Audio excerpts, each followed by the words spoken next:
Hi guys, nandito na ako sa likod ng bahay namin. So, ito na yung isura niya kasi hindi muna namin gitrim kasi nga it's a fall season and grabe, palagas na talaga lahat ng mga dahon guys. So, but meron akong ipapakita sa inyo.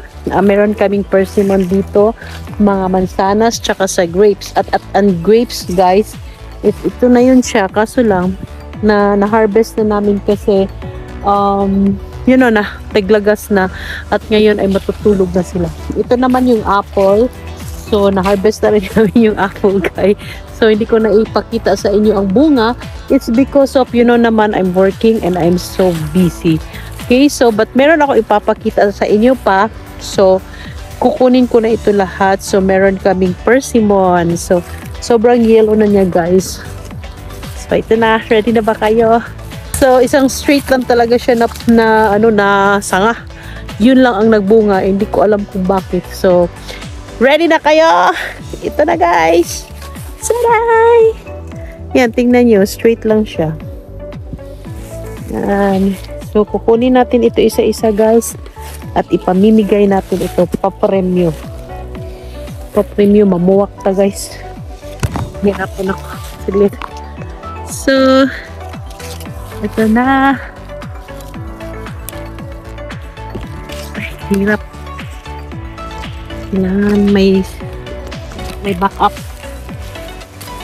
So, and then ito po guys.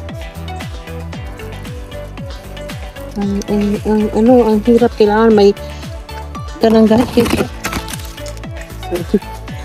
And then, na pa tayo. Ito po guys. Sabi na. Uy, yung isa lata na guys. Kinain na ng bird.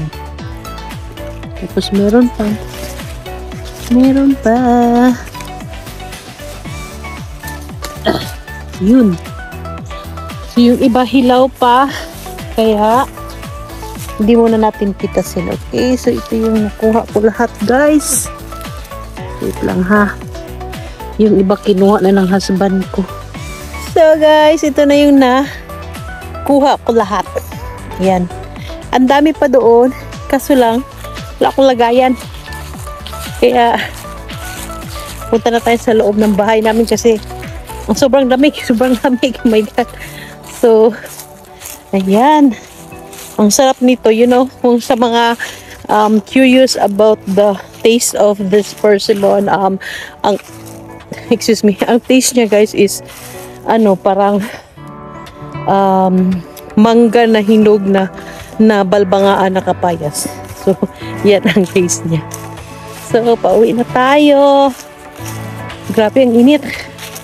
Ang init ng ng araw, pero ang lamig ng hangin. Ganoon na nafe-feel ko ngayon guys. Woo! Yan.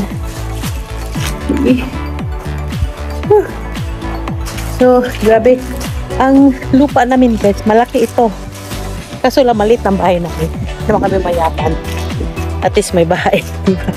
So, yan ang farm. Farm daw ko, no? Yan. See? Laki ng... Yan. Yan, ganyan. So, ang laki ng... Ito yan. Ganyan kalaki ng... namin ng lupa. Doon pa sa likod. Pero ito ang bahay.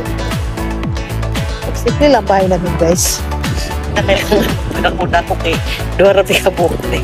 Okay, please continue watching. So guys, nandito na ako sa aming tugkaran. Tagalog sa tugkaran. So ito yung labas ng bahay namin. Ito yung bahay namin. At dito ako minsan nagtatambay guys. Ang sarap nito, ang lamig dito, grabe. So di ba galing ako doon sa likod.